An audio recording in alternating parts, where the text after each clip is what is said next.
Bien, pues muy buenas tardes a cada uno y a cada una de las personas conectadas en el simposio en estos momentos. Les haré una presentación de una cuestión bastante novedosa, titulada La ponencia, Investigando realidad, apuntes para una antropología reológica, aunque pudiésemos decir también fundamental. Lo último lo iremos entendiendo mejor a medida que vaya avanzando la exposición. Exposición que dividiré en 4 puntos. Primero, una introducción, donde intentaré poner un piso común desde el cual poder comprender todo lo que viene luego, y por tanto hablaré principalmente de la reología. Un segundo punto, donde expondré el problema observado en la historia y el desarrollo de la antropología filosófica. Un tercer punto, donde lo que voy a hacer es esbozar la propuesta que de la mano de la reología vendría a subsanar esta problemática. Por último, un cierre donde intentaré sistematizar o sintetizar las cuestiones tratadas para dejar lanzada la invitación a continuar con esta empresa, ¿no? A investigar a la realidad humana en clave reales. Voy con el punto 1 de la reología. Habréis escuchado ya en otras ponencias de este seminario o de este simposio em, de reología, ¿no? Con el doctor Carlos Sierletúa, con el doctor Gerardo Trujillo, con el doctor Giovanni Fernández. Y yo sé, por tanto, aquí bastante sintético, ¿no? La reología aparece en la propia historia de la filosofía frente a una problemática vista en la actualidad, ¿no? Y es que las filosofías aparentemente actuales parecía ser que no tienen nada de actuales. ¿En qué sentido? ¿No? En el sentido de que la filosofía se ha movido principalmente enquilosada o en doctrinas o en defender de alguna forma pensamientos de ciertos pensadores de épocas pasadas y no han sido responsables con entender el contexto en el cual surgen esos propios planteamientos, ¿no?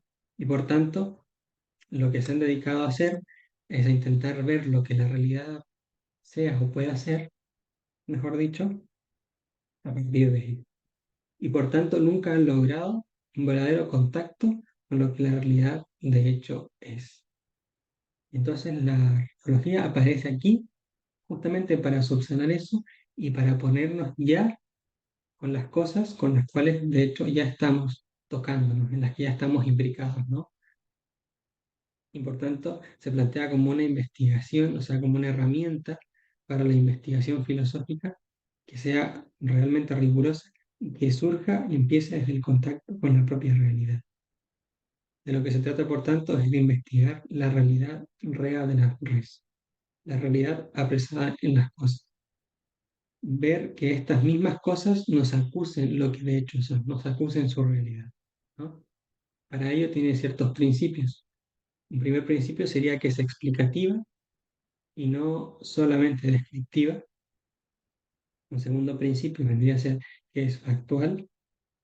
Un tercer principio es que es probativa y por tanto no pretende plantear una cuestión y darla ya por hecho, sino de ir probando, ¿no? Sino de ir viendo si esto se comprueba o no se comprueba en la realidad, ¿no? Al final la realidad es la que vendría a determinar, y ahí estaría el rigor, los argumentos o los planteamientos filosóficos que se hagan a través de esta herramienta, ¿no? O con esta herramienta.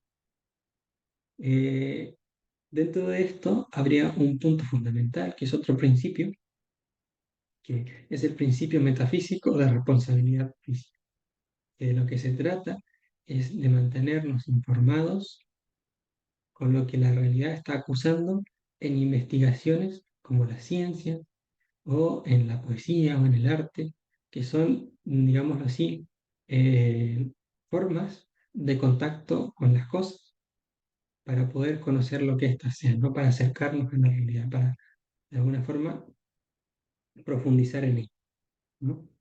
Y entonces, ya habiendo profundizado, estando al tanto de esta profundización en ellas, poder ir haciendo ciertos destilados metafísicos, filosóficos, de lo que las cosas son. De alguna forma se trata de poder continuar con esta idea de ser riguroso y de ser responsable, ¿no? Porque estamos hablando de las cosas, ¿no? Si estamos hablando de las cosas, tenemos que estar informados de lo que éstas acusan, ¿no? Y por eso se trata de ser responsables, ¿no? Bien, esta responsabilidad no solamente tiene que ver con ello, sino también con otro principio que vendría a ser el de que es una herramienta eh, tradicional, digámoslo así, pero no tradicionalista, ¿no? Esto vale decir que observa y comprende de buena forma la historia de la filosofía como un desarrollo que ha permitido hoy investigar las cosas de una forma diferente, pero que no, que sí, no reniega, digamos, a lo que ha sido la historia o los planteamientos de distintos filósofos, no los menosprecia, sino que los observa y los toma con responsabilidad, entendiendo que han sido filosofías que han surgido en determinados momentos, pero que hoy nosotros necesitamos hacer una filosofía de este momento y no del momento en el que ellos desarrollaron su pensamiento.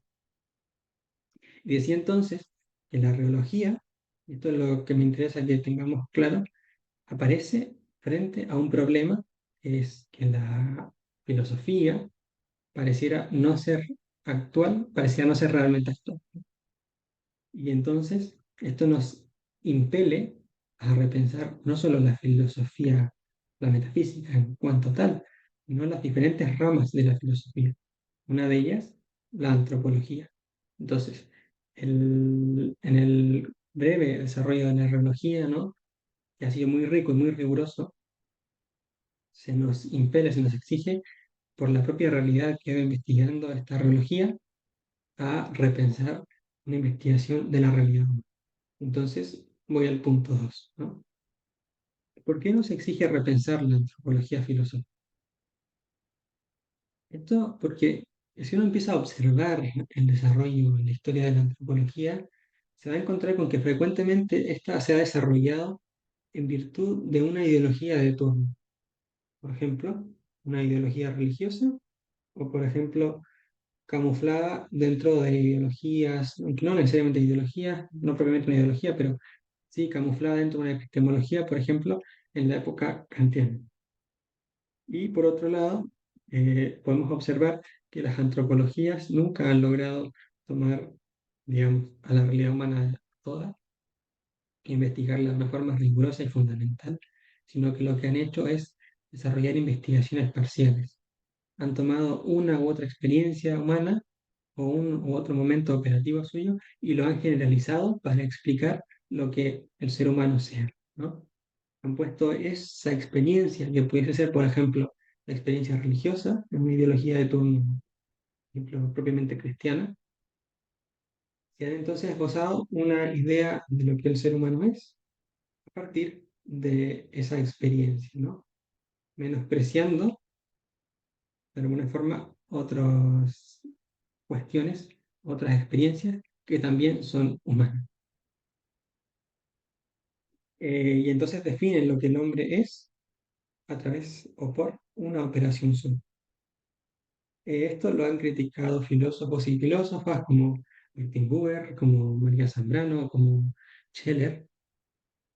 Por ejemplo, Buber hace esta crítica, ¿no? Como podemos encontrar en un momento determinado de la historia de la filosofía que se optó por una perspectiva colectivista y en otro momento determinado por una perspectiva individualista, ¿no?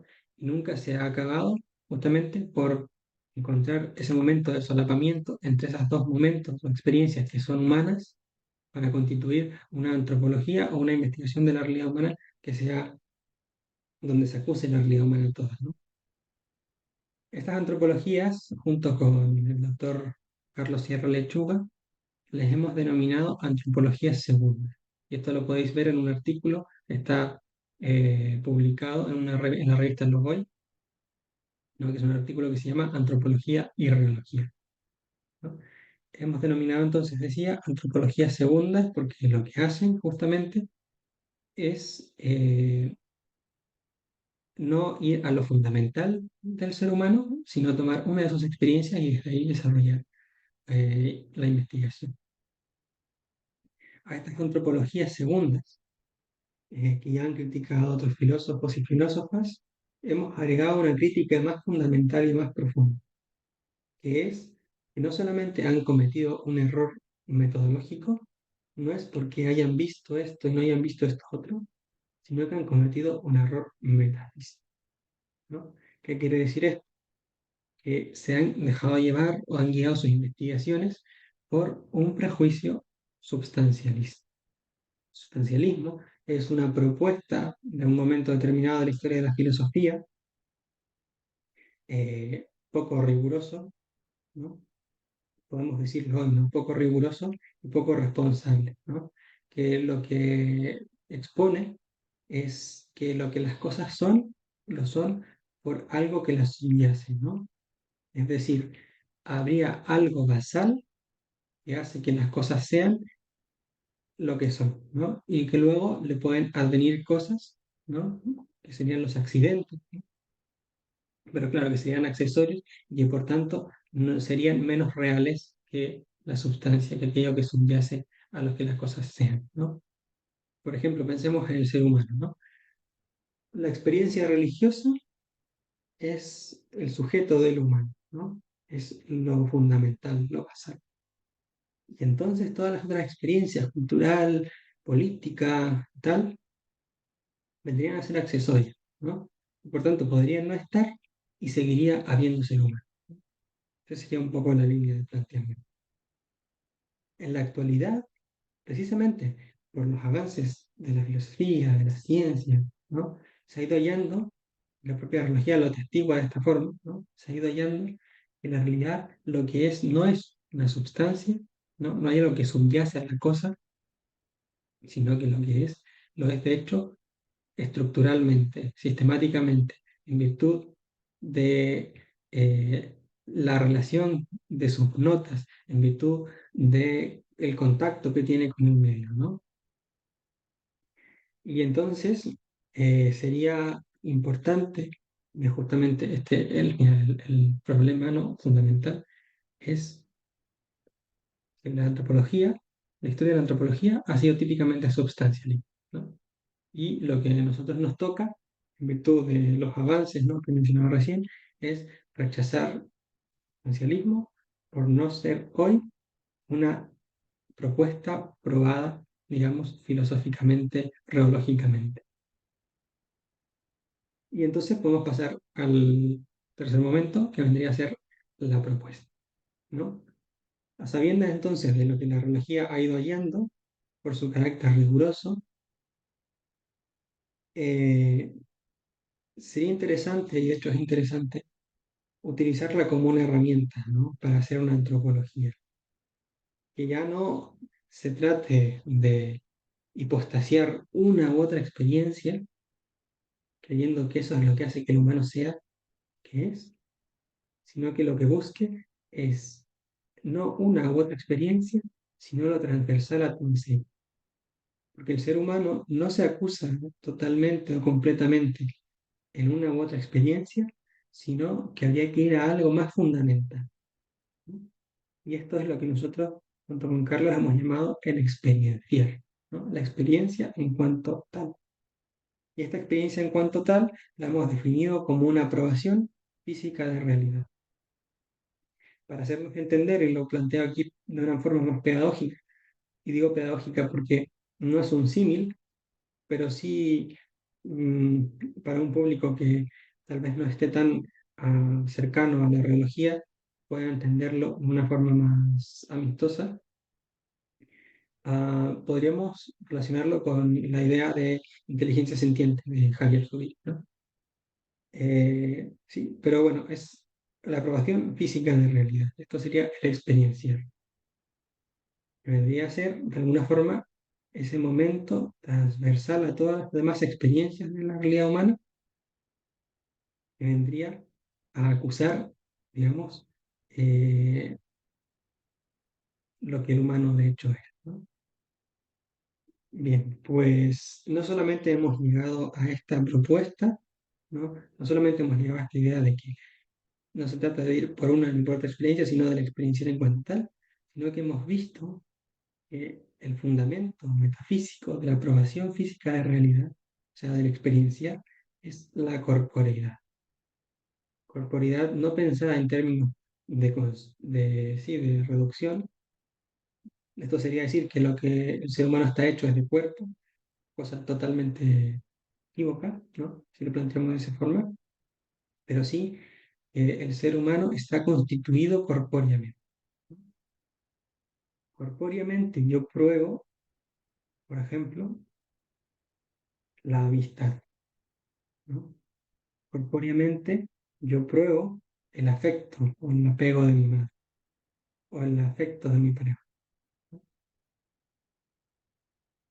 Y esta corporeidad, a través de la cual, no tras de la cual, sino por y en virtud de la cual estamos en la realidad, imbricados en la realidad, en contacto con otras cosas, no solamente es un fundamento de la aprobación física de realidad, sino que es, digámoslo así, el momento por el cual estamos impelidos en un campo de respectividad junto con otras cosas donde nos vamos de alguna forma constituyendo, ¿no? Decía antes que el ser humano no es lo que es porque haya una substancia, ¿no? En él que le haga ser lo que es y por tanto no es una cosa unívoca, cerrada de una vez por sí misma, sino que es un constante de suyo dar de sí, ¿no? Digámoslo así, un constante ir haciéndose, una constante estructuración, ¿no? Que hace que sea lo que es, ¿no? El ser humano siempre es estructura, la realidad humana siempre es estructura. Y aquí sería interesante citar o hacer referencia a un pequeño pasaje de un poema de José Gorostiza que dice así: o paradoja, por el rigor del vaso que la aclara, el agua toma forma. Junto con Carlos hemos reformulado un poco esto y hemos dicho, o paradoja, por el rigor de la realidad que le reifica, el hombre toma forma, ¿no? Entonces habría aquí una tercera cuestión, y es que en virtud de que la realidad humana es corpórea, es corpórea, pero no solo corpórea, sino que es un experienciar corpóreo, está impelido y es lo que es en función de, eh, sí, de los constreñimientos que la propia realidad le va imponiendo, ¿no? No solo la realidad suya, sino también otras realidades, ¿no? Por ejemplo, hablaba antes sobre que yo pruebo, ¿no? El apego, el afecto a mi madre, ¿no? Cómo eso también me impele, cómo eso también me constriñe como una cuestión real. Y entonces, claro, decía que la imbricación del hombre con el mundo está dada por su corporeidad, ¿no? Nuestro modo de estancia, nuestro estar en la realidad es una aprobación física, como aprobación física de realidad, es corpórea, ¿no? Y entonces de lo que se trataría un poco, en principio, una investigación ergológica de la realidad humana, tendría que ser, reformulando un poco una pregunta hecha por Leín Entralgo, sería ¿cómo está constituido mi cuerpo para que de hecho yo sea lo que soy? ¿Cómo está constituido mi cuerpo para que de hecho sea lo que soy? ¿No? La realidad humana, claro, acusa, expone y expresa su realidad corpóreamente, ¿no? Probando realidad. Y esto es curioso porque nos lleva a plantear otra cuestión que va más allá de lo que ya hemos planteado, ¿no? No tenemos probación física de realidad. El fundamento de la probación física de realidad es la corporeidad, ¿no? Y corpóreamente estamos imbricados en la realidad, siendo constreñidos y afectados por ella, ¿no? Estando siempre en función también de esa realidad. Bien, pues, en el momento que nosotros probamos corpóreamente, estamos en actividad, ¿no? Estamos en acto. Y por estar en actividad, estar en acto, estamos no solamente probando, sino que al mismo tiempo expresando realidad, ¿no? Expresando lo que de hecho somos, acusando, mostrando, ¿no? Manifestando nuestra realidad, ¿no? Y en este sentido, esto yo lo he llamado comportamiento, ¿no? En este sentido, la realidad humana es experiencial, pero también es comportamiento, ¿no? Es un siempre estar al momento en que prueba realidad, también expresando su propia realidad, ¿no? Entonces, experiencial y comportamiento vendrían a ser dos caras de la misma moneda. Serían dos momentos que al final son uno, dos momentos en términos metafísicos, pero en términos, digamos, o sea, en términos metodológicos, no podríamos decir, vendrían a ser dos momentos, pero en términos estrictamente concretos, reales, vendría a ser una misma parte, ¿no? Entonces, la realidad humana es una realidad corpórea que prueba realidad al mismo tiempo en que expone, acusa su propia realidad. Y por tanto, es una realidad comportamental. Desde aquí, pues, se abre, y esto lo he planteado así someramente, ¿no? Son cuestiones que he ido trabajando junto con otros geólogos y que prontamente también publicaré un artículo sobre el tema del comportamiento, ¿no? Entonces, desde aquí se abre una puerta para una investigación fecunda de la realidad humana, que de la mano de la reología pretenda responder a lo que la realidad humana es, no ya anquilosadas a una ideología, no ya anquilosadas a un prejuicio sustancialista, sino que viendo a lo que la realidad humana acusa de sí, pudiendo elaborar una investigación que sea fecunda, ¿no? Bien, pues, por último, pretendo sintetizar algunas cuestiones, ¿no? Y aclarar algunos puntos, ¿no? En realidad aquí no la estamos entendiendo como algo independiente de la mente, mm, otros entendimientos de realidad que puedes encontrar en la historia de la filosofía, sino que la realidad es un carácter impreso en las cosas por el cual estas, de hecho, es suya donde sí, ¿no? Entonces, podríamos poner una definición un poco sintética, ¿no? Que en realidad es un desuyo del decir, ¿no? Es un carácter de las cosas. Eh, y eso es interesante porque eso nos permite, de hecho, nuestra investigación no sea investigación del ser humano, noción que, por cierto, ya está in- llena de ideologías, llena de supuestos, ¿no? Sino que hay que investigar al humano como realidad, ¿no? Como un desuyo de sí. ¿Qué es esto que desuyo de sí? Que decíamos recién, ¿no? Probación física de realidad, comportamiento. Experiencial, comportamiento, ¿no? Bien, pues allí es viable entonces, en virtud de todo lo que he ido planteando, eh, pensar, repensar la antropología y continuar entonces desde aquí viendo lo que el humano use de sí. Pues bien, eh, aquí me gustaría terminar la presentación quedando con estas ideas de que los hallazgos, primeros hallazgos que la antropología reológica de alguna forma ha ido encontrando son en la realidad humana de suyo da de sí y de suyo acusa probación física de realidad, experiencia, ¿no? En cada una de sus experiencias particulares, ¿no? En cada uno de sus momentos operativos, acusa una cuestión fundamental, que es el experienciar, que es la experiencia en cuanto tal, la aprobación física de realidad, y que acusando eso también, claro, acusa su realidad, ¿no? La expone, la expresa, la pone de manifiesto, ¿no? Y esto es lo que yo he denominado comportamiento. Entonces, eh, experienciar, comportamiento, corporidad, serían tres puntos desde los cuales continuar esta empresa de la investigación reológica de la realidad humana. Muchas gracias.